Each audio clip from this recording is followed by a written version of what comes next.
आप सबको शंकर लॉज की तरफ से नमस्कार। आज की मीटिंग स्टार्ट करने से पहले हम लोग यूनिवर्सल प्रेयर को इन्वोक करेंगे, रिसाइट करेंगे। O hidden life, vibrant in every atom. O hidden light, vibrant in every atom. O hidden light, shining in every creature. O hidden light, shining in every creature.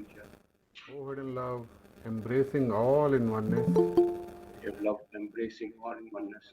May each who feels himself as one with thee May each who feels himself as one with thee know he is also one with every other. is also one with every. आज की meeting हम फिर से secret doctrine के ऊपर रखने वाले हैं। ऑलमोस्ट 4 हफ्ते पहले हमारी खुशकिस्मती थी कि ब्रदर पांडे जी ने इस टॉपिक को इंट्रोड्यूस करा और उन्होंने इंट्रोडक्शन हमारे को बताया था सीक्रेट डॉक्ट्रिन का। आज का टॉपिक वो लेंगे, how to study the secret doctrine. Brother US Pandey के बारे में तो ऑलमोस्ट हम सबको पता ही है। वो इंटरनेशनल लेक्चरार हैं थियोसफी के, नेशनल लेक्चरार हैं इंडियन सेक्शन के, कई किताबें लिख चुके हैं, आर्टिकल्स लिखते रहते हैं, स्टडी कैंप्स कंडक्ट करते रहते हैं और वो प्रेसिडेंट हैं उत्तराखंड और यूपी फेडरेशन के। तो अब आगे और टाइम ना लेते हुए मैं रिक्वेस्ट करूंगा ब्रदर यूएस पांडे जी को कि वो अपना लेक्चर स्टार्ट करें। Okay. Thank you, Brother Rajiv Gupta जी। और इसके पहले मैं शुरू करूं, आज सभी जो भाई बहन आप ज्वाइन किए हैं, इको कर रहा है क्या मेरा आवाज? ठीक है आवाज मेरी ठीक है? बिल्कुल ठीक है, बिल्कुल ठीक है। बीच में इको हो रहा। जितने भाई और बहन ज्वाइन किए हैं आज के प्रोग्राम में, सभी का मैं अभिनंदन करता हूं, सभी का स्वागत करता हूं। और आज का जो विषय है, कैसे सीक्रेट डॉक्ट्रिन का अध्ययन कैसे किया जाए, पहले इसको थोड़ा सा हम इसको इम्पोर्टेंस बता दें। जैसा आप सभी जानते हैं, थियोसॉफिकल लिटरेचर में या थियोसॉफिकल टीचिंग में सीक्रेट डॉक्ट्रिन सबसे महत्वपूर्ण पुस्तक है। ये ब्लॉट्सकी ने भी कहा है कि उनकी राइटिंग में सबसे महत्वपूर्ण पुस्तक यह है।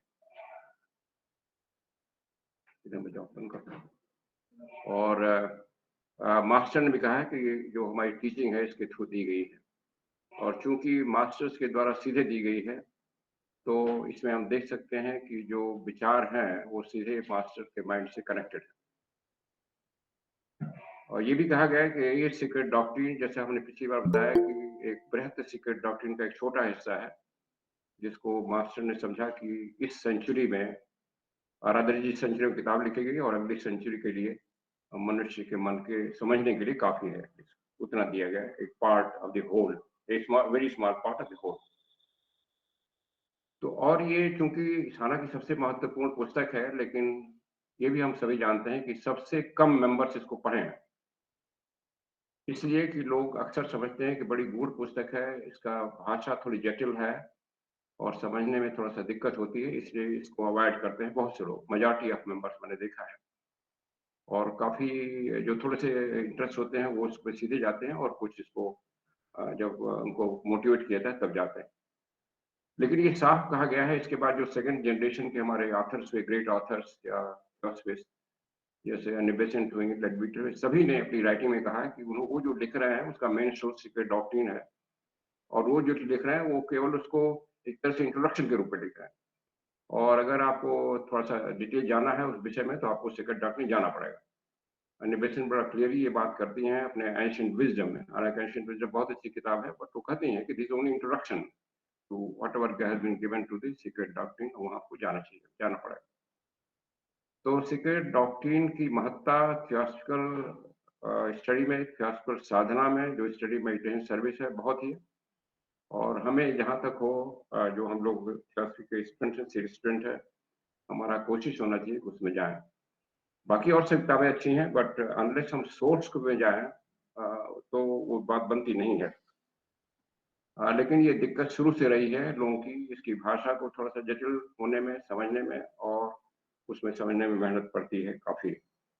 और ये ब्लॉट्सकी के लाइफ टाइम में भी एक क्वेश्चन उठा था, उनका जो स्टडी ग्रुप था, इनर स्टडी ग्रुप, उसमें क्वेश्चन सीधे उनसे कहा गया था कि इसको कैसे पढ़ा जाए जिससे हम लोग जो ऑर्डिनरी मॉर्टल्स हैं उसको थोड़ा-सा समझ सकें ग्राहक। तो उन्होंने कुछ पॉइंट बताए, उसको हम कवर करेंगे और उसके बाद उस पर कुछ एक्सपेंड किया है विद्वानों ने, उसको थोड़ा कवर करेंगे। हालाँकि जब मैसेज डाला गया था ग्रुप में ब्रदर राजीव माथुर द्वारा, तो एक हमारे सीनियर मेंबर ने कहा, "अरे! इसको तो मेथड को ऑलरेडी बता दिया है एसटी ब्लॉट्सकी ने और ये भी कह दिया है कि जो थोड़ा-सा ज़्यादा इसमें ज्ञानवान हैं, पढ़ लिए हैं, उनसे मत सीखो, नहीं तो आपका आपका ज्ञान रुक जाएगा।" कुछ ऐसे शब्द उन्होंने इस्तेमाल किया था। वो उसको थोड़ा मैं क्लैरिफ़ाई कर दूँ। यस, ब्लॉट्सकी ने कुछ पॉइंट बताए हैं, जिसको मैं अभी कवर करने जा रहा हूँ। लेकिन उन्होंने बड़ा साफ कहा है कि वो जो पॉइंट पर आपको देखना पड़ेगा और वो रिजिड पॉइंट नहीं है और उसको गाइडलाइंस के लिए दिए हैं और मन को, अपने माइंड को एक फ्री करके देखना पड़ेगा। और दूसरा पॉइंट जो उन्होंने कहा कि आप थोड़ा-सा जो इसमें ज़्यादा पढ़े हैं, अगर उनसे सीधे मानेंगे और उन्हीं की बात मान लेंगे सही है, तो वो भी गलत होगा। क्योंकि कोई भी ह्यूमन माइंड चाहे कितना भी विद्वान हो, इस विषय को जिस तरह समझता है, वो कोई ग्रैब नहीं कर पाएगा जिस स्टेज में है। इसलिए जो आपसे थोड़ा ज़्यादा पढ़ लिखा है, उसको ये मत समझिए जो कह रहा है वो फाइनल फाइनल ट्रुथ कह रहा है। तो आप अपने अपने लेवल से सोचना शुरू करिए। उसको उसका अपना एडवांटेज है जो ज़्यादा पढ़ा हुआ आपसे, लेकिन उसको परिपूर्ण मत मान लीजिए। वो तो ब्रॉडस्की अपने भी कहती हैं, हमने जो लिखा है, उसको परिपूर्ण मत मान लीजिए, आप उसमें सोचिए। और ये भी एक जगह लिखती हैं कि अगर आप उसको डीपली कंटेम्पलेट करेंगे, तो हो सकता है कि आप उसमें ऐसा अर्थ निकालें जो मुझे भी नहीं मालूम है। That is very strange thing she has said. ये उन्होंने कोट किया। That means reader can know more than what Blavatsky intends to tell. ये भी पॉसिबिलिटी उन्होंने बताया है। क्योंकि कहते हैं एक स्टेज में आप सीधे हमारे माइंड से और मास्टर के माइंड से कनेक्ट हो जाते हैं। दैट मीन्स उनके माइंड में जो कुछ था, वो शायद इंडिकेशन कर रही है, वो एक्सप्रेस नहीं कर पा रही है राइटिंग में, लेकिन माइंड में है उनके। और हम जब डीपर सोचते हैं तो उसको कनेक्ट हो जाते हैं और कभी-कभी मास्टर के माइंड से कनेक्ट हो जाते हैं, तब उसमें वो आइडियाज़ हमारे माइंड में फ्लो करना शुरू करते हैं। दे कम। उसका भाव क्या है, उसका मतलब क्या है, ऑटोमेटिक फ्लो। वो हमारे अंदर से उठता है और वो बाहर से हो जाता है, जैसे वो कहते हैं हम कनेक्ट हो जाते हैं। But that is a stage. उसके लिए रिक्वायर है कि हम डीपर स्टडी करें, समझने की कोशिश करें और उस स्टडी का कई कॉम्प्रिहेंसिव मतलब है जिसको हम आगे कवर करने जा रहे हैं। तो एक मिस्टर रॉबर्ट बॉविन थे, उनके स्टडी ग्रुप में, वो काफ़ी वर्षीय उनके उनसे काफ़ी ओल्ड थे। उन्होंने कहा कि मैं उनके 20 साल उनसे ओल्ड हूँ, लेकिन वो स्टूडेंट थे और उन्होंने माना है कि ब्लॉट्सकी बहुत ही एक प्रभावशाली विद्वान हैं और उनका नॉलेज में हम लोग सीख रहे हैं, हम लोगों के शिष्य हैं, हालाँकि मैं एज में उनसे बड़ा हूँ। तो उन्होंने ये क्वेश्चन उनसे कहा है और वो कुछ पॉइंट वो लिखे हैं अपने नोट में जो पब्लिश हुआ है स्मॉल बुकलेट फॉर्म में, हाउ टू स्टडी थियोसॉफी। और ये नोट उसमें भी इनकॉर्पोरेट किया गया है। जो एस्थेटिक फिलॉसफी है एचपी ब्लॉट्सकी की ये किताब, उसमें लिखा है the secret doctrine and study. उसके पहले थोड़ा-सा हम देखें कि जब हम लोग स्टडी करना चाहते हैं, पर्पज़ क्या है? पर्पज़ जैसा पूरा थियोसॉफी जो फिलॉसफी है, उसका पूरा पर्पज़ मनुष्य का रीजनरेशन है। नॉट ओनली इंडिविजुअल मनुष्य का, बट वो टोटल ह्यूमैनिटी का। रीजनरेशन माने परफेक्शन की ओर जाना। और इसीलिए सीक्रेट डॉक्ट्रिन को जो पढ़ने का एम्फेसिस दिया गया है, उसका पर्पस केवल नॉलेज बढ़ाना नहीं, केवल अपना ज्ञान बढ़ाना नहीं, बल्कि दूसरों को बताना और दूसरे के प्रोसेस में ट्रांसफॉर्मेशन होना। अपना ट्रांसफॉर्म होना और दूसरे का ट्रांसफॉर्मेशन करने में हेल्प करना, दैट्स द पर्पस।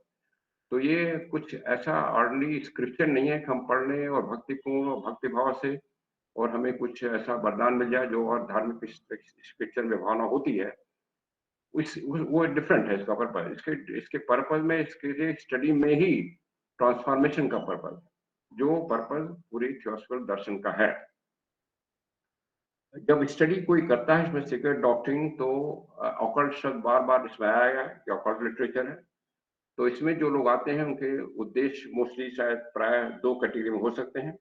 पहले वो है जो इस टीचिंग को सेल्फ इम्प्रूवमेंट के लिए इस्तेमाल करना चाहते हैं। कुछ लोगों के मन में होता है शायद कोई ऑकल्ट या सिद्धियाँ भी प्राप्त हो जाएँगी इसके द्वारा और वो अपने को एक जीवन में इसके प्रिंसिपल से, इसके सिद्धांतों से अपने जीवन को अच्छी तरह सुगमता से और सरलतापूर्वक जी सकते हैं, बेटर ढंग से जी सकते हैं। ये भी उद्देश्य रहता है इस ज्ञान का। दूसरा ये होता है कि दूसरा उद्देश्य, मेन उद्देश्य होता है, कोई अपनी स्पिरिचुअल साधना को आगे बढ़ाना चाहते हैं और दूसरों को बता करके इस टीचिंग को उनकी स्पिरिचुअल प्रोग्रेस में भी मदद करना चाहते हैं। ये दूसरा पर्पस है, मेनली 2 पर्पस हैं। लेकिन अगर इस 2 पर्पस को ही लेके चलें, तो वो हमें निराशा होगी। सीक्रेट डॉक्ट्रिन का पर्पस बहुत ही विशाल है, ये 2 भी उसमें रहेंगे, बट और भी बहुत विशाल है सीक्रेट डॉक्ट्रिन का, एक सर्वग्राही पर्पस है। एचपी कुछ लोग ये भी कहते हैं कि ब्रॉडस्की ने इसको बड़ा कॉम्प्लिकेट कर दिया है, अननेसेसरी कॉम्प्लिकेट कर दिया है इसको समझने में। उसका भी एक पर्पस है, कॉम्प्लिकेटेड नहीं है, एक स्टाइल रखा गया। और ब्रॉडस्की ने एक जगह कहा है कि अगर सरल भाषा में लिखा जाता है, लाइक उपन्यास है, स्टोरी, तो फिर मन को स्ट्रगल नहीं करना पड़ता। ऐसी भाषा लिखी गई है कि मन को, दैट मीन्स लोअर मन को पहले स्ट्रगल करना पड़ा है। और जैसे उन्होंने एग्जाम्पल दिया है कि हम अगर बाहों की मसल्स को मजबूत करना चाहते हैं तो वजन उठाते हैं, भार उठाना पड़ता है। उसी तरह अगर फिर डीपर फिलॉसफी को समझना चाहते हैं तो हमें माइंड को स्ट्रगल करने वाला लैंग्वेज चाहिए, उसमें कुछ छिपा हुआ, कुछ इनविजिबल चीज चाहिए जिसको हम समझने की कोशिश करें, और तब माइंड का विकास होगा। तब वो जो पर्पस है, हायर माइंड से जुड़ना और इंट्यूशन से जुड़ना, वो पॉसिबल है। अगर बिल्कुल सिंपल भाषा में रखें तो वो नहीं हो पाएगा। तो ये पर्पस उन्होंने दिया। तो जब हम इसमें जाते हैं, जो स्टडी सीक्रेट डॉक्ट्रिन का है, उसमें कुछ पॉइंट्स उन्होंने कवर किया। वो कहा कि ये जो सीक्रेट डॉक्ट्रिन है, this is not meant for the man of the world, for the people of the world. People of the world माने, अगेन क्लैरिफाई करते हैं, who are the people of world? जो एकदम खाओ पियो मौज मस्ती में है, जो कोई डीपर चीज नहीं सोचना चाहते हैं, जो अभी उस लेवल पर नहीं है कि जीवन के पर्पस को समझना चाहते हैं, जो जहाँ है उसी से संतुष्ट है, उसी में थोड़ा फिजिकल या मटेरियल पोजीशन में आगे बढ़ना चाहते हैं, सक्सेस उनके लिए नहीं है। फिर एक जगह कहती है, it is not for lazy mind. That means अगर हम लेजी हैं, हम किसी चीज को नहीं समझना चाहते हैं, तो उसके लिए नहीं है। और कहती है अभी अभी इस स्टेज में मेजॉरिटी लोग ऐसे हैं। लेकिन जब मैन ऑफ द वर्ल्ड कहा गया है, तो उन्होंने कहा गया है इसका मतलब नहीं संसार के सारे संसार, मैन ऑफ द वर्ल्ड माने जो वर्ल्डली लोग हैं, उनके लिए शायद अभी नहीं है। लेकिन उनके लिए है जो थियोसॉफिस्ट बनना चाहते हैं, जो थियोसॉफी के दर्शन को एक्सेप्ट कर चुके हैं अपने जीवन में उतारने के लिए, उनके लिए है। और इसका मतलब है कि जो जो लोग सिंसियर हैं, जो पढ़ना चाहते हैं, जो समझना चाहते हैं, जो जीवन के उद्देश्य को जानना चाहते हैं, उसको लक्ष्य को जानना चाहते हैं, उसकी तरफ बढ़ना चाहते हैं, उनके लिए है। और दूसरों को इसमें हेल्प, और उससे ज्यादा इम्पोर्टेंट, दूसरों को इस मार्ग में सहायता करना चाहते हैं, उनके लिए। सो ये जो ये पर्पस दिखा गया, ये बहुत ही नोबल पर्पस है, जैसा इसके हम भाषा से देख सकते हैं। और एसडी सीक्रेट डॉक्ट्रिन में वो जो ये भी बताया उन्होंने, वो सब चीजें नहीं दी गई हैं जो पूरा उनको बताया गया था, केवल एक पोर्शन बताया गया जिसको मैंने पहले कहा है। और ये जो है, जो ज्ञान है, ये ज्ञान में जो हम अध्ययन करते हैं, उनके वर्ड्स के बीच में, लाइंस के बीच में मतलब समझने की कोशिश करते हैं। जब डीपर अध्ययन करते हैं तो हमारा ट्रांसफॉर्मेशन शुरू होता है। इसलिए इस किताब को बुक ऑफ ट्रांसफॉर्मेशन या सेल्फ ट्रांसफॉर्मेशन कहा गया। जब उन्होंने ये नोट लिखा है रॉबर्ट बाउन ने, तो ये लिखे हैं कि मैंने उनको क्योंकि वो बता रही, वो क्वेश्चन करे थे, वो बता रही थी, तो एक नोट लिखा उन्होंने। और फिर उनको लगा कि उनको दिखाने कि जो उन्होंने कहा था उसका भाव उसमें आया नहीं, तो उसको दिखाया। तो पहले हंस को उन्होंने मुस्कुरा के अगर बोला कि कोई भी एक्सप्रेशन लैंग्वेज में नहीं दिया जा सकता, बट फिर भी जो आपने लिखा है वो करीब करीब ठीक है, करीब करीब ठीक है। और ये रॉबर्ट बाउन कहते हैं उतना इनका कहना, इतना कहना भी कि ये लगभग ठीक है, वो भी बहुत बड़ी बात है। तो हम इस तरह से ब्लॉट्सकी ने जो दिशा निर्देश दिया या जो गाइडलाइन दिया, उसको कुछ पॉइंट जो रॉबर्ट बाउन अपने नोट में लाते हैं, उसको हम आपके सामने शेयर करते हैं। इसमें लिखा है कि सीक्रेट डॉक्ट्रिन को पेज दर पेज पढ़ने से दूसरी किताबों की तरह केवल कंफ्यूजन हो जाएगा। मैंने पहली पेज से शुरू न कर रहे हैं, आखिरी पेज तक शुरू में, बाद में कर सकते हैं जब थोड़ा कवर कर लें। जो पहला चीज होगा, हालांकि वो कहती हैं ये बड़ी इंपॉर्टेंट है, भले ही इसमें वर्षों लग जाए, कुछ 3 फंडामेंटल प्रिंसिपल्स को ग्रास्प करना है। 3 फंडामेंटल प्रोपोजिशंस कौन है? जो प्रोएम में दिए गए हैं, 3 फंडामेंटल प्रोपोजिशंस। एब्सोल्यूट प्रिंसिपल जो इम्यूटेबल है, इटर्नल है, वो डिटेल में हम लोग जाएंगे बाद में। दूसरा है पीरियडिसिटी, और तीसरा है absolute identity of the all source, universal source. इसकी जो डिस्क्रिप्शन है, जो कमेंट्री है, कहते हैं पहले इसको पढ़िए, पहले इसको ग्रास्प करिए। चाहे आप उसमें बरसों लग जाए, तब बाकी स्टडी करिए दर्शन का। अब ये भी बड़ा मुश्किल ये डायरेक्शन लगता है कि पूरा ग्राफ्स का क्या मतलब है। हम लोग अलग-अलग स्टेज में हैं, तो अलग-अलग लेवल से ग्रास्प करेंगे। जब हमें कुछ समझ जाए, सैटिस्फाई हो जाए कि अपने लेवल पे हम ग्रास्प थोड़ा कर चुके हैं, तो हम बाकी जाएँ, ये इंडिविजुअल को ऊपर छोड़ा जाएगा। तो उसके बाद आप वो कहते हैं 3 फंडामेंटल प्रोपोज़िशन पढ़िए और पोएम में जो दिया गया है, अगेन कहते हैं पूरा पोएम मत पढ़िए, पहले उसको पढ़िए 3 फंडामेंटल प्रोपोज़िशन। फिर उसके बाद रिकैपिचुलेशन पढ़िए, वो दिया गया है। समिंग अप पढ़िए वॉल्यूम 1 और 2 में, माने बाद में जो समरी दी गई है उसको पहले पढ़िए। और फिर जो प्रिलिमिनरी नोट्स हैं वॉल्यूम 2 में और कंक्लूजन ये पहले पढ़िए। ये क्यों पढ़ने से कहा है उन्होंने? इसके पढ़ने से हमें ये आइडिया आएगा कि उस पूरे लिटरेचर में इतना जो वॉल्यूमिनस बुक है, उसमें हम वो फाइनली उसका निचोड़ क्या है? क्या कहा सब पूरे शिक्षा का सभी पेजों का उसका निचोड़ क्या है, सारांश क्या है, वो पहले जान लें। और उस सारांश को जानने में अगर हमें रुचि आती है, तब हमें पढ़ने में रुचि आ जाएगी बाकी किताब को। अगर शुरू से हम पढ़ना शुरू करेंगे, तो शायद उसमें जो फैक्ट दिए गए हैं, जो डेटा दिए गए हैं उससे एक ऑर्डिनरी मनुष्य का मन शायद थक जाएगा और वो शायद फिर उसको पढ़ना बंद कर देगा, इसलिए ये बताया गया है। और ये जो प्रिंसिपल कई ऐसे सीरियस बुक्स पे लागू होता है। इवन भगवद गीता में भी एक विद्वान ने लिखा है, पहले आप चैप्टर 18 पढ़ लीजिए, क्योंकि चैप्टर 18 जो भगवद गीता का एक तरह से पूरा सार है, सारे टीचिंग का, सारी चीज़ उसमें लाई हुई। तो पहले अध्याय 18 पढ़ लीजिए और फिर उसमें बाकी अध्याय पढ़ेंगे तो आपको ज़्यादा इंटरेस्ट आएगा और ज़्यादा समझ आएगी। तो वही प्रिंसिपल इसमें है। पहले हम 3 फंडामेंटल प्रोपोज़िशन करें और फिर रिकैपिचुलेशन पढ़ें, समिंग अप पढ़ें और प्रिलिमिनरी नोट्स पढ़ें। और एक ग्लैंस डाल लें किताब के स्ट्रक्चर पर, कितने भाग हैं, क्या-क्या चैप्टर हैं, इंडेक्स पढ़ लें, वो ज़रूरी है।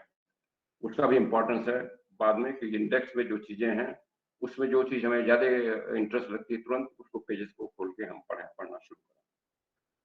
तो ब्लॉट्सकी ने ये बड़ा डेफ़िनेट थी कि कंक्लूज़न को पढ़ना चाहिए पहले और कंक्लूज़न जो रेसेस, सब रेसेस की बात की गई है, उसको पढ़ें। वो थोड़ा-सा रुचि हमें जगाएगा और खुद हमें मालूम होगा कि हम कहाँ पर हैं। और ये जो रेसेस और सब रेसेस उन्होंने कहा है, ब्राउन जी अपने नोट में लिखते हैं कि वो रेसेस, सब रेसेस वो कहती हैं कि खत्म नहीं हुई हैं। जितनी सब रेसेस में अभी हैं इसी पृथ्वी पर और जो सब रेसेस आने वाली हैं, वो भी हैं। ये थोड़ा-सा उनको अजीब लगा और फिर उन्होंने कहा कि इसको फिर मैंने अपने ढंग से सोचा, मुझे लगा जो कर रही हैं वो ठीक कर रही हैं। क्योंकि जो रेस की बात हो रही है, जैसे हम लोग 5th रेस और 5th सब रूट रेस में हैं, तो मेजॉरिटी ऑफ पॉपुलेशन उसमें है, लेकिन रेस और रेस वाले भी और रेस का मतलब अलग-अलग कॉन्शियस लेवल के व्यक्ति हैं, जैसे हमारे मास्टर्स हैं। अब वो 5th रेस के नहीं रह गए, वो तो 5th रेस पार कर गए हैं। या बुद्ध हैं और हायर लेवल पर चले गए, या सिंह जो कहते हैं, वो तो और हायर लेवल पर हैं। इस तरह इसी पृथ्वी पर आने वाली फ्यूचर रेसेस जो हैं, उनके भी स्टेज के व्यक्ति हैं। और इसी तरह जो रेसेस खत्म हो गए हैं, वो भी हैं। वो कहाँ हैं? They are also incipient stage.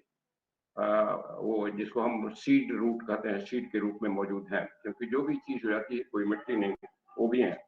अब इवन 5th रूट रेस में ऐसे लोग हैं जिनका अभी चेतना लोअर स्तर पर है, जो 4th और 3rd रूट्स और 2nd रूट्स वाले हैं।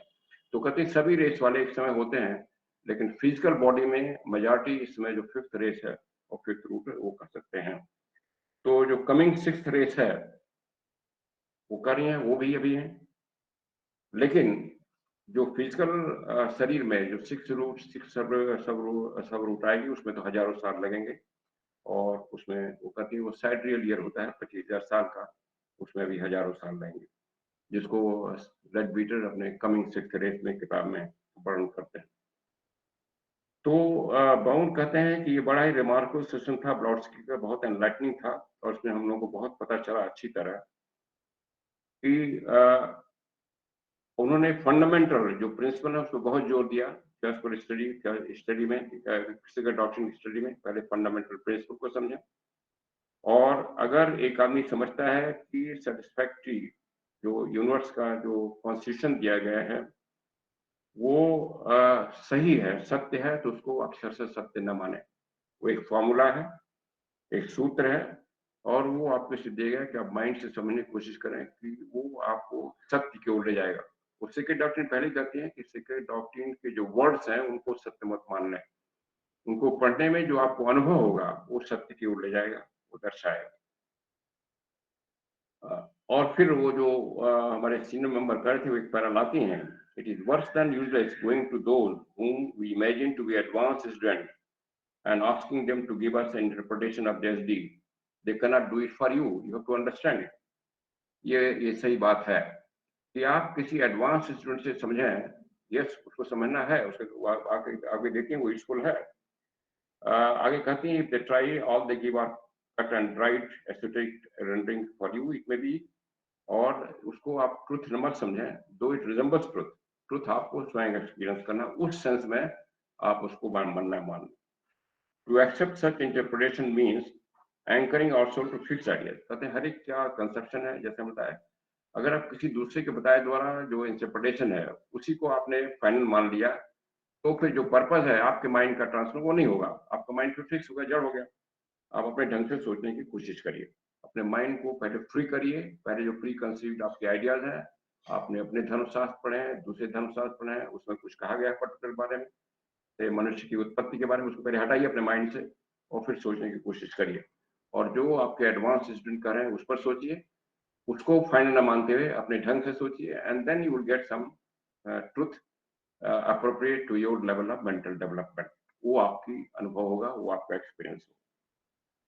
Truth lies beyond any ideas, क्योंकि वो कहती है ट्रुथ जो है, इवन एडवांस स्टूडेंट जो पढ़ा है उसने उसने जो एक्सपीरियंस किया वो भी शब्दों में नहीं बता पाएगा। Nobody can tell this whole experience in words, और इसलिए कहा गया है कि एडवांस स्टूडेंट के भी वर्ड्स जो होंगे उसको आप फंडामेंटल मान लीजिए, अपने ढंग से उस पर कंटेम्पलेशन करिए। तो इन दैट सेंस वो कहती हैं कि वो यूजलेस है बट यूजफुल भी है, बाद में कहती हैं कि उससे आपको गाइडेंस मिलती है। जो एक्सोटेरिक इंटरप्रिटेशंस है वो ठीक हैं और उसको कंडेम नहीं करती हैं,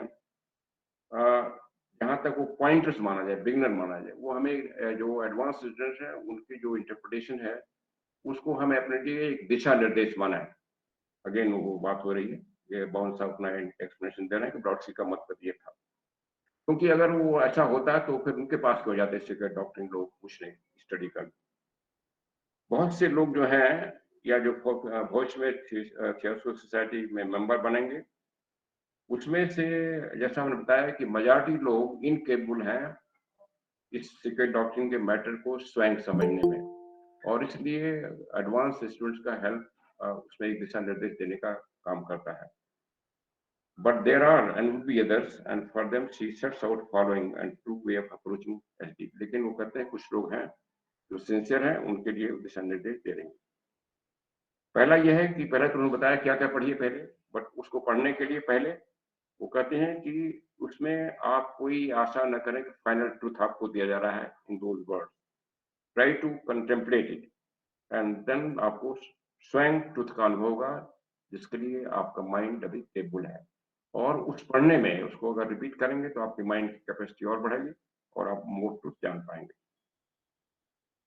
जो उसका स्टडी है वो माइंड के डेवलपमेंट के लिए बनाया गया है, स्पिरिचुअल परसेप्शन डेवलप करने के लिए बनाया गया है।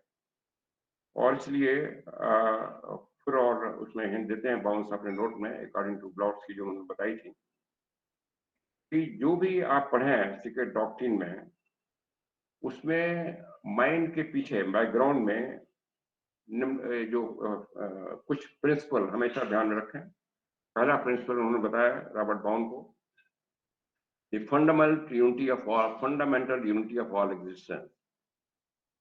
जो भी पढ़े, जो डिस्क्रिप्शन है, जैसे नंबर ऑफ प्लेन्स है, नंबर ऑफ ये ग्लोब्स हैं, जो डिविजन्स है, नंबर ऑफ रेसेस हैं, ये सब कुछ एक माइंड को समझाने के लिए बनाया गया, लेकिन सब कुछ एक है। जैसे कहते हैं सारी रेसेस की कॉन्सियसनेस हमेशा एक ही जगह है, पृथ्वी पर है, तो हमेशा माइंड में है, सब कुछ एक है। केवल हमारे लिमिटेड माइंड को समझाने के लिए अलग अलग डिवीजन में बताए गए हैं, क्योंकि माइंड जो है मनुष्य का अभी होल को संपूर्ण रूप से समझ नहीं पाता, इसलिए वो डिस्क्रिप्शन है।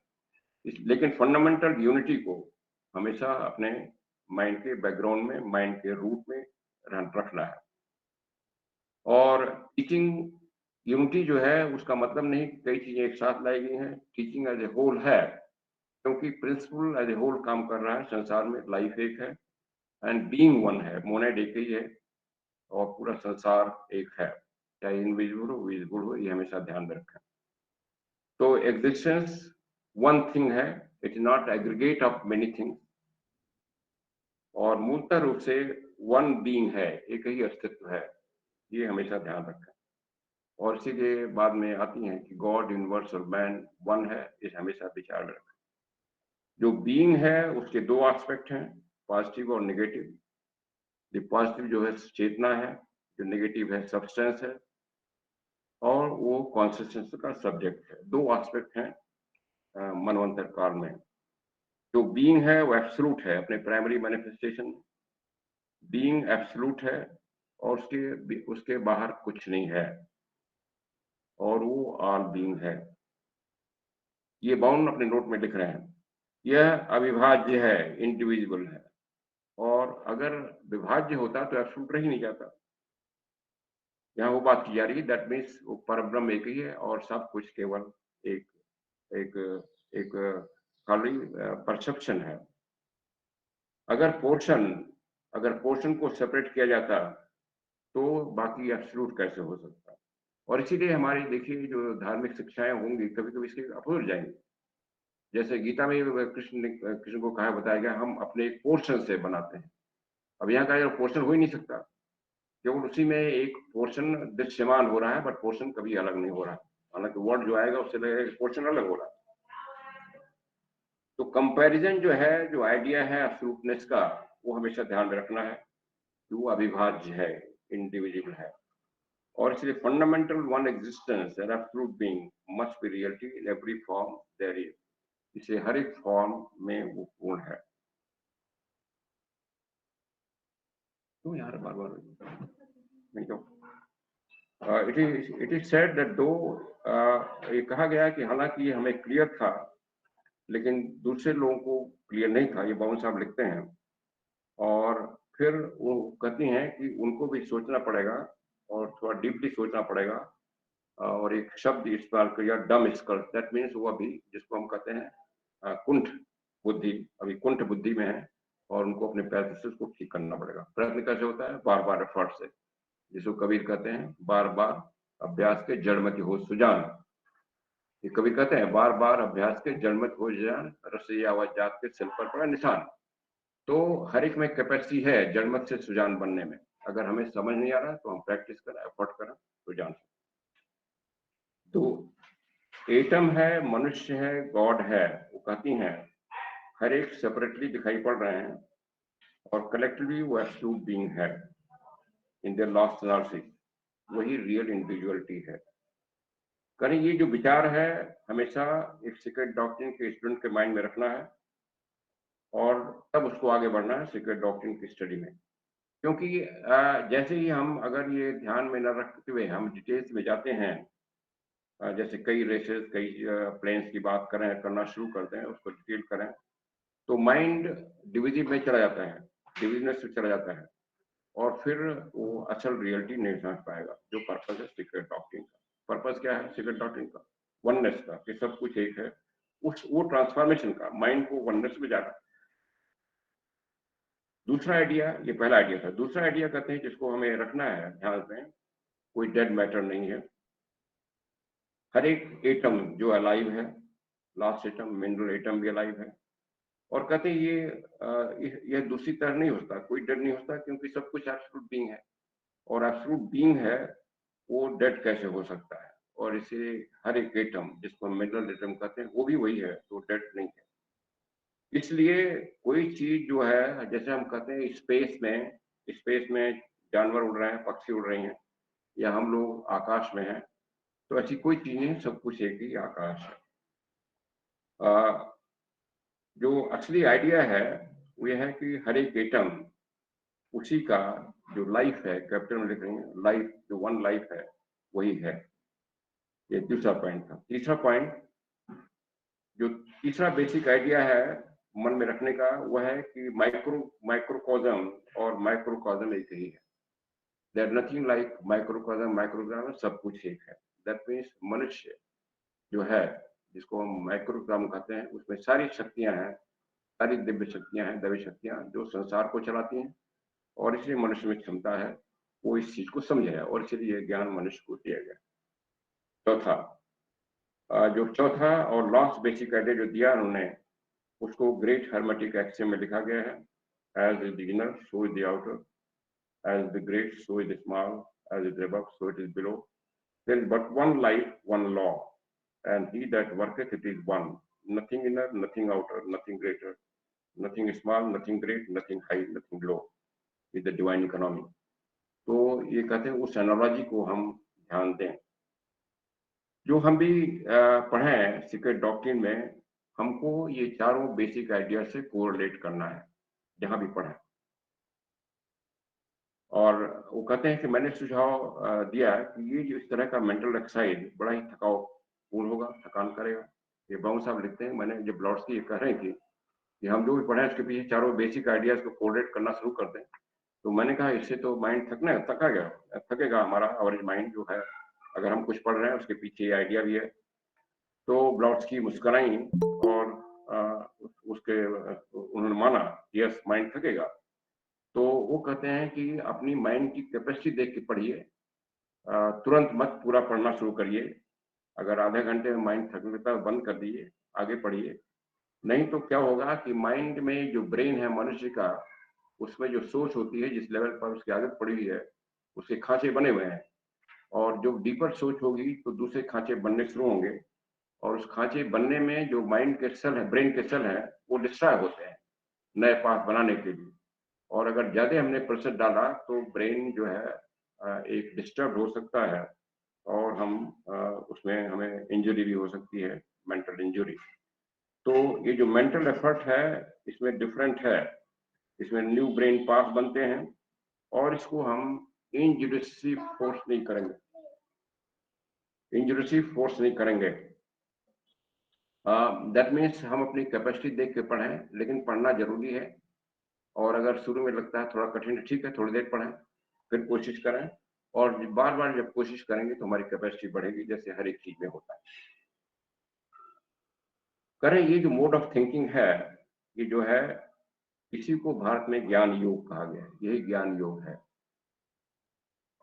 जैसे आदमी ज्ञान योग में प्रोग्रेस करता है, वो देखता है कि उसके जो कंसेप्शंस हैं, धारणाएँ हैं, ज़्यादा स्पष्ट होती हैं, नए कंसेप्शंस उसमें उठते हैं उसके मन में और चीज़ों को डीपर रूप से समझने लगता है। लेकिन प्रयत्न करना पड़ेगा और सेल्फ प्रयत्न करना पड़ेगा।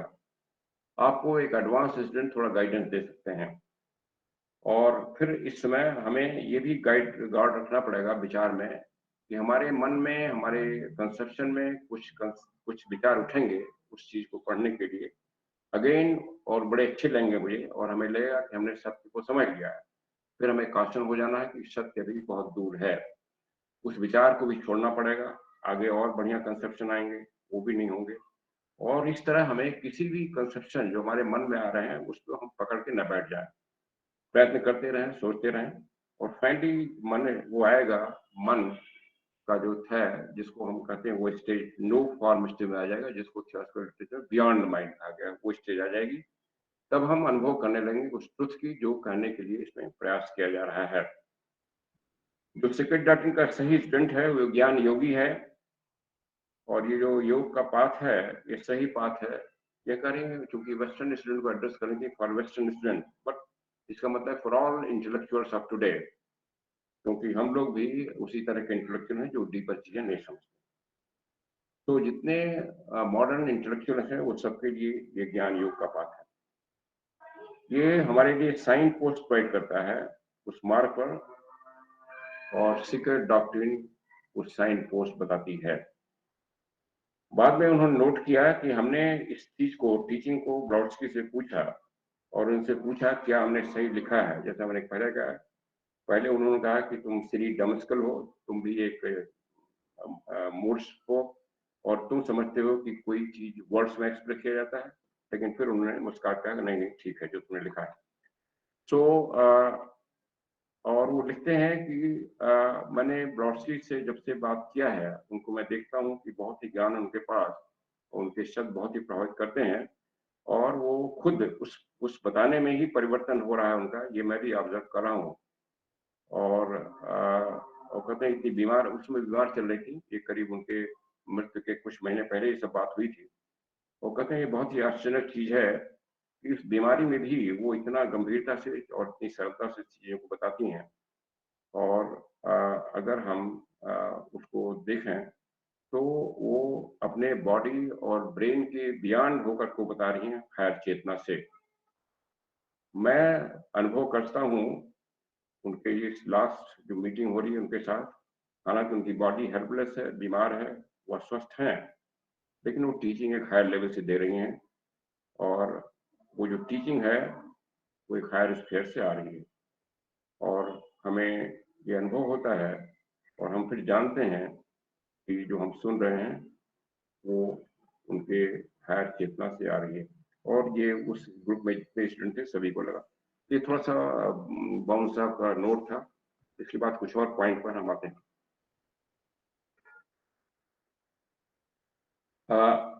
इसमें जो फैकल्टी ऑफ मेन उद्देश्य बताया गया है, फैकल्टी ऑफ इंट्यूशन को डेवलप करने। ये भी कहा गया है कि इस किताब को वो लोग थोड़ा-सा आसानी से समझते हैं जिनका इंट्यूशन थोड़ा-सा पहले से डेवलप्ड है। लेकिन उस अध्ययन करने से, उसको मनन करने से वो इंट्यूशन और डेवलप होगा। इंट्यूशन डेवलप का मतलब जिसको हम बुद्धिस्ट फैकल्टी कहते हैं, वो एक्टिव होना शुरू करती है। पहले हायर माइंड एक्टिव होता है और फिर बुद्धिक फैसिलिटी एक्टिव होती है, जो बुद्धि योग या ज्ञान योग या सभी योगों का पर्पस है। और इसीलिए सीक्रेट डॉक्ट्रिन की स्टडी के साथ जो किताब है सीक्रेट डॉक्ट्रिन, उसके अलावे एक जो सीक्रेट डॉक्ट्रिन का जो परिभाषा दिया गया है या डिस्क्रिप्शन दी गई है, उसमें हम उसको भी डालें हैं, महात्मा लेटर्स भी डालें हैं, आईसी सनवेल्ट भी डालें हैं, वॉइस ऑफ साइलेंस भी डालें हैं और एक उनकी पहली पुस्तक है 5 messages of the Americans of 5 years of theosophy. ये छोटी किताबें हैं, ये भी बड़ी बहुत ही इसमें गूढ़ शिक्षाएँ हैं। ये सभी को हम एक टाइम निकाल कर के साथ-साथ पढ़ें और क्योंकि कुछ विचार एक ही सब्जेक्ट में कुछ पॉइंट इसमें बताए गए हैं, कुछ उनमें बताए गए हैं, मेन सीक्रेट डॉक्ट्रिन है। कम से कम सीक्रेट डॉक्ट्रिन, आईसी सनवेल और महात्मा लेटर्स, इन तीनों में अगर कोई सब्जेक्ट मान लीजिए हम अ, ये जानना चाहते हैं किसी चीज़ के बारे में, शिव के बारे में जैसे मैंने एक आर्टिकल में कंपेयर किया था, तो तीनों को पढ़ें और देखें उसमें क्या कहा गया है। तो हम एक थोड़ा-सा ज़्यादा होल कांसेप्ट उस सब्जेक्ट के बारे में हम जान पाएँगे। इसी तरह वो और रिकमेंड किया जाता है कि जो 5 इयर्स थियोसॉफी है, 5 मैसेज जो अमेरिकन हैं, वो भी इसमें हेल्प करेगा। एक होल्ड ज्ञान के लिए सीक्रेट डॉक्ट्रिन में जो विषय दिए गए हैं। और एक और बड़ी बात की गई है कि जो इस मनुष्य को जो स्टडी कर रहा है सीक्रेट डॉक्ट्रिन, उसे एथिकल जीवन जीना पड़ेगा, क्योंकि ये ज्ञान योग है और ये राइट हैंड पाथ का योग है। इसलिए अगर हम उसमें अनएथिकल जीवन जी रहे हैं, कभी झूठ बोल रहे हैं, कभी कुछ किसी को अपने स्वार्थ से कुछ हार्म कर देते हैं, नोइंगली अननोइंगली, तो ये भी बड़ा साफ कहा जा रहा है कि हमारी प्रोग्रेस नहीं हो पाएगी। दैट मीन्स स्टडी का जो ज्ञान है, जो उद्देश्य है, वो हम नहीं सीख पाएँगे। क्योंकि जैसे ही हम किसी नॉर्मल अनएथिकल चीज़ में जाते हैं, हमारा माइंड की एनर्जी उधर चली जाती है और माइंड कंसंट्रेट नहीं हो पाएगा। इसके लिए एथिकल जीवन बहुत ज़रूरी है। Not only worldly ethical, worldly कहा जाए नॉट ओनली वर्ल्डली मॉरलिटी आप सभी जानते हैं, कुछ सामाजिक नियम होते हैं, बट यूनिवर्सल मॉरलिटी का जीवन जीना है। जितना हम जी सकें, तभी हम थियोसॉफिकल ज्ञान का जो उद्देश्य है, उस उद्देश्य को फुलफिल कर पाएँगे। That means transformation. पर्पस केवल ज्ञान प्राप्त करना नहीं है, ट्रांसफॉर्मेशन करना है और दूसरों को हेल्प करना है। जो आइडियाज़ है compassion, absolute divine ethics, compassion absolute, ये हमें डेवलप करने की कोशिश करना चाहिए, जो पारमितास का उद्देश्य है। That means voice of silence में आ जाएगा इसमें। साधना जो ये पुस्तक का उद्देश्य स्टडी एक साधना है। This is not merely intellectual exercise, ये साधना हो जाती है और ये साधना दैनिक जीवन की हो जाती है अपने जीवन में, जब कहा जाता है कि एथिकल लाइफ जीना है। ये जो विज़डम रिलीजन है, इसको हम जो अर्नेस्ट स्टूडेंट है सीक्रेट डॉक्ट्रिन के, उसको समझें कि ये जीवन का की संपूर्ण दिशा को परिवर्तित करने के लिए है। जब संपूर्ण दिशा कही जा रही है, तो हमारे इंटेलेक्चुअल कैपेसिटी को, हमारे माइंड को, हायर माइंड को, बुद्धि को और जीवन को, जीवन के जीने की जो पद्धति है एथिकल जीवन की। वॉइस ऑफ साइलेंस में उन्होंने कहा प्रीफेस में, जैसे हम सभी जानते हैं कि जो मटेरियल वॉइस ऑफ साइलेंस में लाया गया है वो बुक ऑफ गोल्डन प्रिंसिपल से लाया गया, बुक ऑफ ज्ञान से लाया गया है और उसी पर सीक्रेट डॉक्ट्रिन बेस्ड है। तो सीक्रेट डॉक्ट्रिन जो है और वॉइस ऑफ साइलेंस एक ही सोर्स से दिए गए हैं और दोनों का उद्देश्य यही है कि हमारी स्पिरिचुअल ट्रांसफॉर्मेशन हो, स्पिरिचुअल परसेप्शन हो और दोनों एक दूसरे कॉम्प्लीमेंट्री। सीक्रेट डॉक्ट्रिन जब करेक्टली स्टडी की जाती है तो मनुष्य में जो स्टडी कर रहा है उसमें एक परिवर्तन होता है। जो स्पेसिफिक मेथड बताए गए हैं उसमें जो राइटिंग किताब ली गई है उसमें एक खास तरह से फैकल्टी होगी जिसको फैकल्टी ऑफ स्पिरिचुअल परसेप्शन कहते हैं। किसी चीज को समझने के लिए जो हमारा एवरेज इंटेलेक्ट है, इंटेलेक्चुअल लेवल है, वो उसका परिवर्तन स्पिरिचुअल फैकल्टी होता है। दैट मीन्स हम किसी चीज के एसेंस को समझने लगते हैं, नॉट ओनली आउटर चीज को। वो फैकल्टी हमारे अंदर आती है, कमोबेश आना शुरू होती है अगर हम अध्ययन कर रहे हैं ठीक से। वो जो फैकल्टी है वो पेनिट्रेटिव क्वालिटी ऑफ माइंड है, हर एक चीज में उसके एसेंस को जाएगी, सहज रूप से जाएगी, हमें एफर्ट नहीं करना पड़ेगा। और ये माइंड का जो एस्पेक्ट है उसमें जो पेनिट्रेटिव क्वालिटी आती है किसी चीज को गहराई में जाने की, वो डेवलप होता है। और इसलिए जो सीक्रेट डॉक्ट्रिन का स्टूडेंट है उसको याद रखना चाहिए कि इस किताब का अध्ययन उसके अंदर इस फैकल्टी को जागृत करता है, जो उसको किसी चीज को में पेनिट्रेट करने की, उसके डीपर एसेंस में जाने की क्षमता डेवलप करता है, चाहे वो सब्जेक्ट हो सीक्रेट डॉक्ट्रिन के हों या सीक्रेट डॉक्ट्रिन के बाहर हो। दैट मीन्स जो बाहर जो हमारी सामाजिक समस्याएं हैं उनके भी एसेंस को समझ लेंगे, उसका रूट क्या क्या है और सॉल्यूशन क्या है। अदरवाइज हम केवल सतही सुपरफिशियल चीजों को समझते हैं। कारण इस अध्ययन में अगर ठीक से किया जाए इस दिशा निर्देश में या अपनी समझ से, तो एक पर्टिकुलर मेंटल प्रोसेस होती है, ये हमेशा होती है, और हमारी जो फैकल्टी है स्पिरिचुअल परसेप्शन वो शार्प होती है।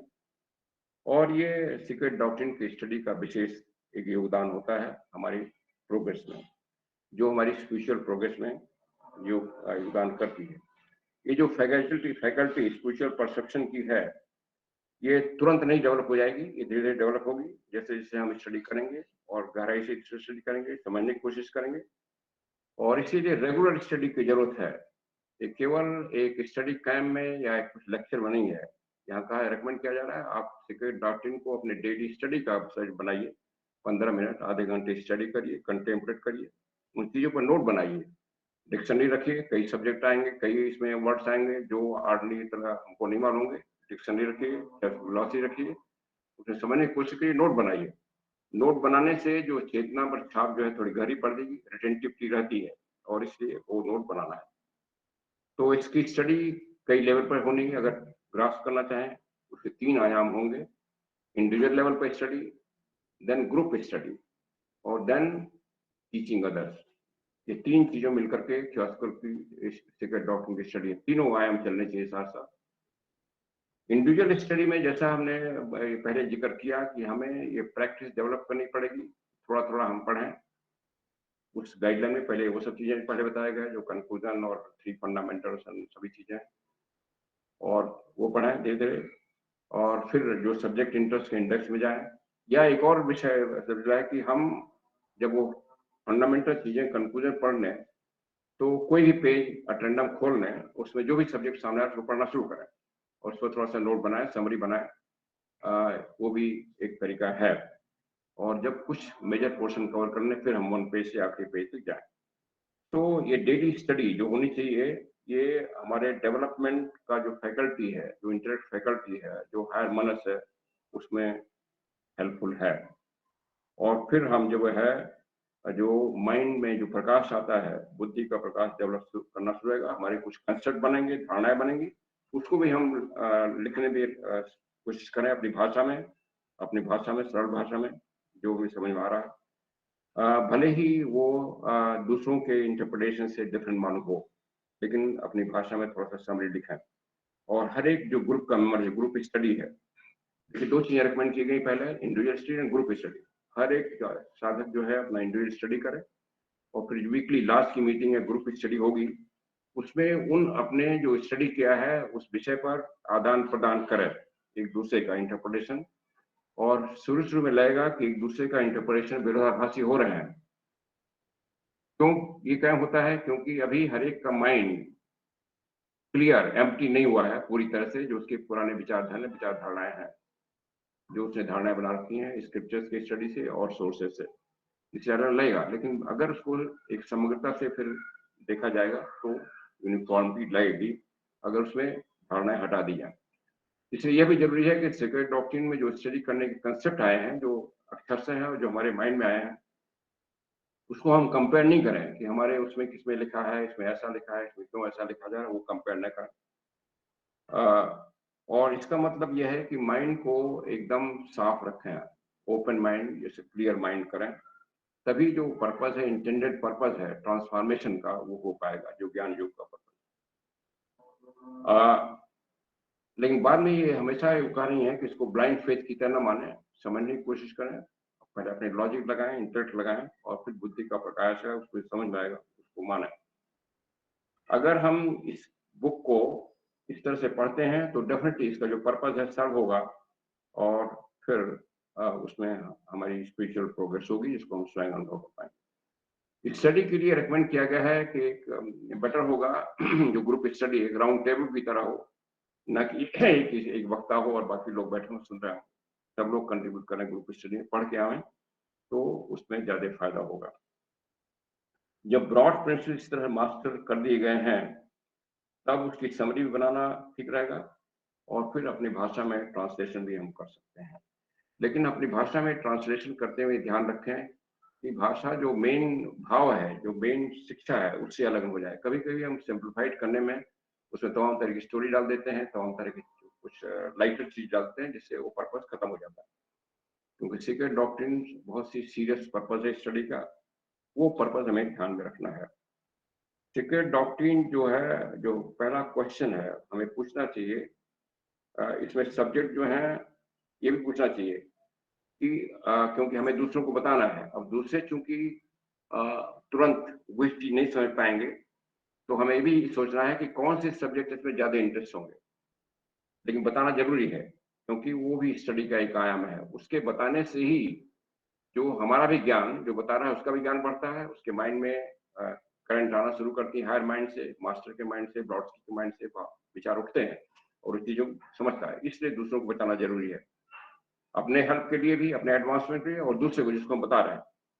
तो दूसरों को बताने के लिए हमें सोचना पड़ेगा कि इसमें जो हमने स्टडी किया है, उसमें क्या इंटरेस्ट करेगा दूसरों को। सभी कुछ इंटरेस्ट नहीं करेगा और इसमें कई चीज़ें इंटरेस्ट करती हैं, जो मेरा खुद अनुभव है। जैसे हम जब ये ब्रह्मांड का अनुभव बताते हैं या खास तौर से मनुष्य का अनुभव एंथ्रोपोजेनिक बताते हैं डिफरेंट रेसेस, ये काफ़ी इंटरेस्ट करता है। इवन बच्चों को मैंने देखा इंटरेस्ट करता है। इवन जो ह्यूमन बॉडी का कॉन्स्टिट्यूशन है, ये भी मैंने देखा इवन स्टूडेंट्स को इंटरेस्ट करता है। और इस तरह से कुछ सब्जेक्ट चुना है। गॉड, गॉड की क्या है, गॉड है कि नहीं है, कल्पना है, वो भी थियोसॉफी इसमें आया है सीक्रेट डॉक्ट्रिन में। मनुष्य क्या क्या रिलेशन है गॉड हेड से, ये भी लोगों को इंटरेस्ट करता है। कुछ कुछ ऐसे सब्जेक्ट हम चुने हैं जो एक जनरल पब्लिक को, जो नॉन थियोसॉफिकल स्टूडेंट्स हैं, नॉन थियोसॉफिकल लोग हैं, उनको भी इसमें लाएँ। जैसे कर्म का सिद्धांत, रीइन्कार्नेशन, ये बहुत लोगों को इंटरेस्ट करता है, उसको बताएँ अपनी भाषा में लोगों को। और इस तरह से हम जो सीक्रेट डॉक्ट्रिन का जो ज्ञान है, बाहर के संसार में ले जाएँ, जिससे अपने जीवन को इसके अनुसार तो जिए ही, बाहर के लोगों को उसको मदद मिले लेने में, उसको उसके अनुसार समझने में, जीने में। और अगर उनको इंटरेस्ट आता है, फिर वो डीपर स्टडी में जाएँगे। लेकिन बाहर के लोगों को बताना बहुत ज़रूरी है। इसीलिए जनरल टॉक या public talk of certain facts, जिसको हम समझते हैं, सर्टेन कंटेंट सीक्रेट डॉक्ट्रिन के जो यूज़फुल हो सकते हैं, जो उनकी समझ वास्ते बताना ज़रूरी है। तो जो सब्जेक्ट का स्टडी है थियोसॉफिकल टीचिंग में, उसको सेलेक्ट करने के लिए हम देखें कि इवोल्यूशन ये अपील करता है, ईश्वर का प्रकृति करता है। कुछ यूनिवर्सल लॉज हैं, जैसे कर्म और रिइंकार्नेशन, ये लोगों को अपील करता है। मृत्यु के बाद क्या होता है, ये भी लोगों को अपील करता है। और सिंपल प्रोपोजिशंस जैसे व्हाट इज थियोसफी, ये भी बताना जरूरी है in light of secret document. क्योंकि थियोसफी क्या है इसके बारे में बहुत मिसकंसेप्शन है बाहर। एक दूसरे ग्रुप में हम थे, वो भी अच्छा ग्रुप था, कुछ योग साधना वाला, टॉक पे इनवाइट किया था। उसमें उनके कोऑर्डिनेटर पूछा कि हम लोग थियोसफी को क्या समझते हैं, तो कुछ एक दूसरे ने रिप्लाई किया कि कुछ कुछ किताबें पढ़ते हैं वो लोग, कुछ कुछ किताबें पढ़ते हैं। अब इसको क्लियर करना है, कुछ कुछ किताबें नहीं पढ़ते, एक डेफिनेट टाइप की किताबें पढ़ते हैं और उसका पर्पज क्या है ये बताना।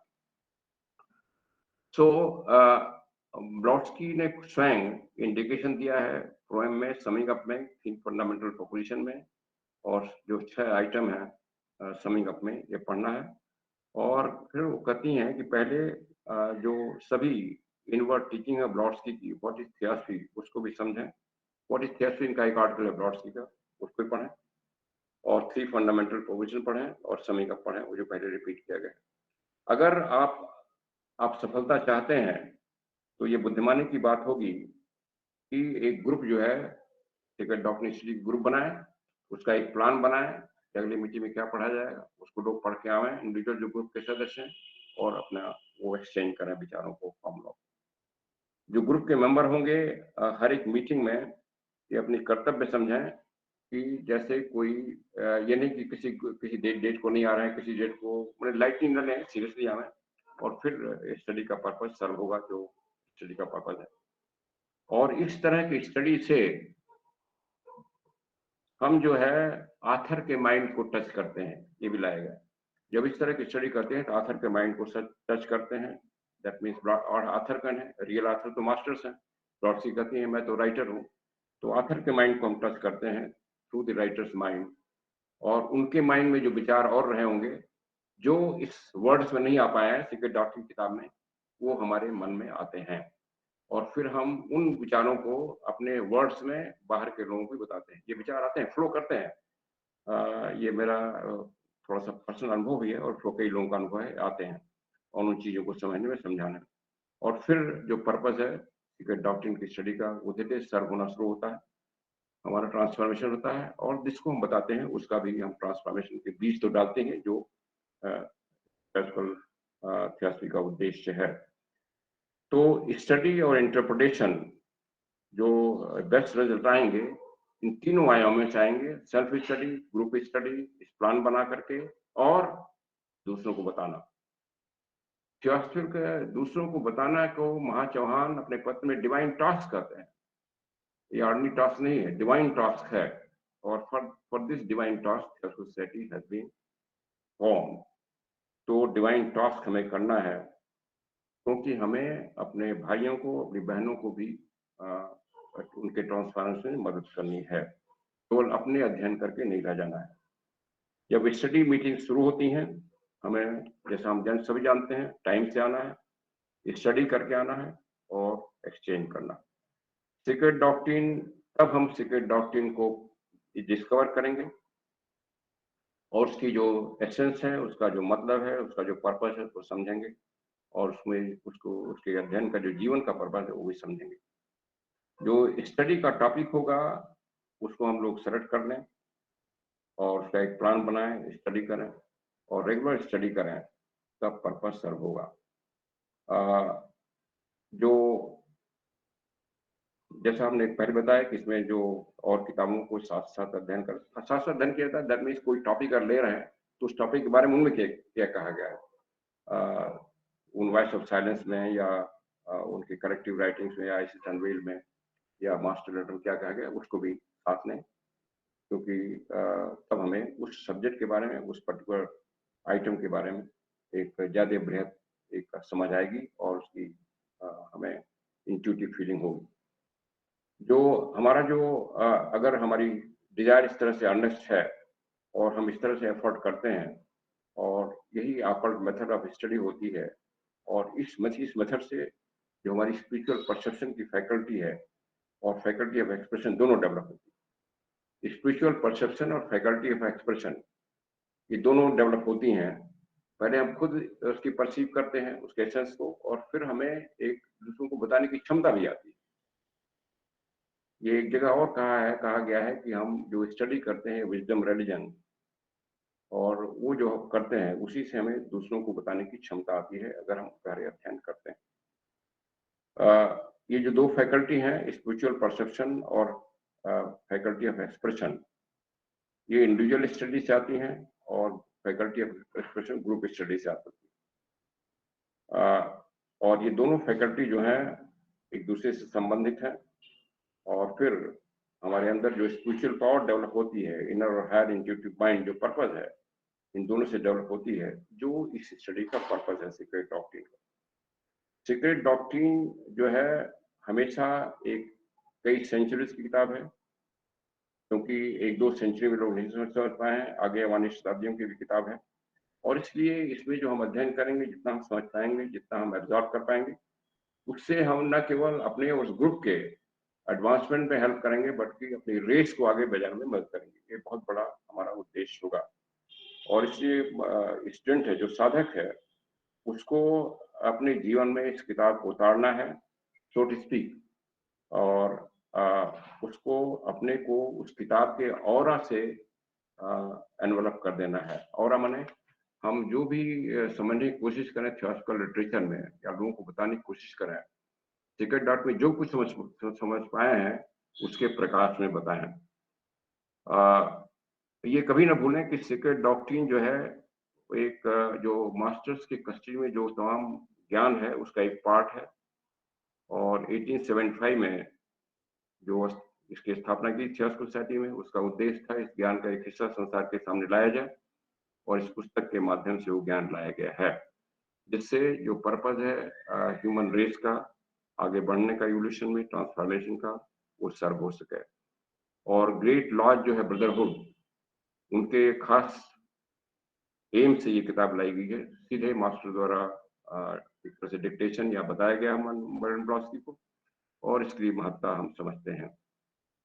मास्टर्स जो है एक जीवंत हैं, और वो रियल हैं, ये हमें समझना है, और वो जो ज्ञान दे रहे हैं हमें उस रियलिटी को समझने के लिए दे रहे हैं, अपनी लाइफ को समझने के लिए दे रहे हैं। मास्टर्स जो है केवल साइकिक से या केवल इमोशनल साधना से कांटेक्ट नहीं हो सकते, केवल इस पद्धति से ज्ञान मार्ग से उनसे कांटेक्ट हो सकता है, और वो मार्ग बताया गया। जब हम सीक्रेट डॉक्ट्रिन का अध्ययन करते हैं तो मास्टर्स के पास में चल पड़ते हैं। इसे ब्रॉडली कहते हैं follow not me, not my path, but the path I show, that mean masters path. और फिर जब मास्टर्स हमारी प्योरिटी को, हमारे ज्ञान को एक स्टेज में वो आंक लेते हैं, देख लेते हैं, तब हमें वो स्वीकार करते हैं। मास्टर जैसे कहा था, when the people is ready, master is ready, तब मास्टर अपीयर होते हैं, और फिर हमें आगे बढ़ाने में अपना हाथ बढ़ाते हैं। तो इस साधक को अपने अध्ययन में जो फोर्सेस हैं, अपने जीवन को प्योर करना है, एक हाईएस्ट एथिकल जीवन जीना है, ट्रुथफुल जीवन जीना है, और फिर सिंगल लाइफ में एक कंसंट्रेशन, एक होल पर्पस से अपनी एनर्जी को इधर उधर नहीं बिखेरना है, एक कंसंट्रेट करके स्टडी करनी है, उसको समझना है, और ह्यूमिलिटी में विनम्रता पूर्वक, उसमें गर्व नहीं होते, कोई प्राइड नहीं होते, लेकिन लगातार काम करना है। और फिर ये जो किताब है, इस किताब को उन्होंने कहा great book for living reality behind it, ये जो महान पुस्तक है, इसका उद्देश्य जो है जीवन को दिशा देना, जीवन को ट्रांसफॉर्मेशन करना, वो पर्पस सर्व हो जाएगा, न केवल अपने जीवन का, पूरे रेस के जीवन का। तो इस थर्बो के शब्दों के साथ मैं इसको समाप्त करता हूँ। धन्यवाद आप सभी का।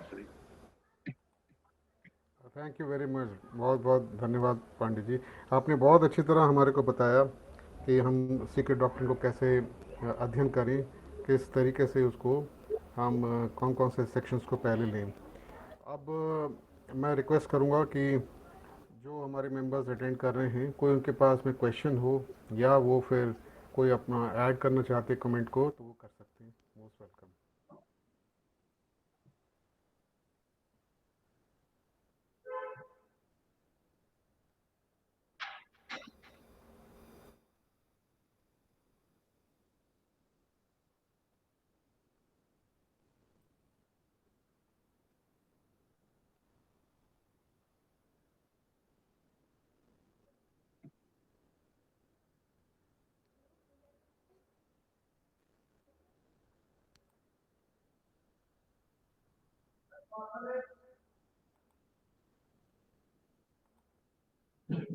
मेरे ख्याल से पांडे जी लोगों को समझ में आ गया है। बहुत आपने सरलता से और साफ शब्दों में, इजी वर्ड्स में हमारे को बताया जी कि कैसे हमारे को प्रोसीड करना है इतनी टफ किताब के साथ में। और जो बिल्कुल नए हैं उनके लिए तो आपने बताया है किस तरीके से चलना है। तो अब नेक्स्ट टाइम आप कभी हमारे को डिटेल में, अब नेक्स्ट टाइम क्या लेना चाहेंगे? थ्री फंडामेंटल प्रोपोजिशंस को और डिटेल में लेना चाहेंगे?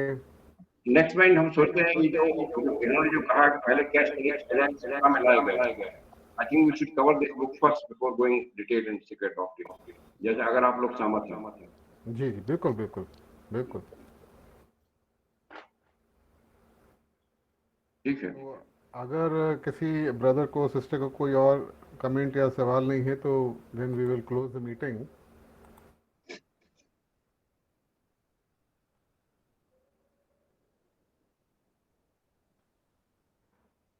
तो फिर से पांडे जी आपका बहुत बहुत धन्यवाद। आपने हमारे को बहुत अच्छा एक लेक्चर दिया, हमारे को समझाया। और अब मैं शंकर लॉज की मीटिंग को क्लोज करता हूँ with the universal prayer. O hidden life, vibrant in every atom. In life vibrant in every atom. O hidden light, shining in every creature. Oh, hidden light shining in every creature. O hidden love, embracing all in oneness. Oh, hidden love embracing all in oneness. May each who feels himself as one with thee May each who feels himself as one with thee, know he is also one with every other.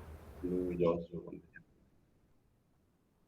Thank you to all. Thank you, Pandit. Thank you. Thank you. Thank you.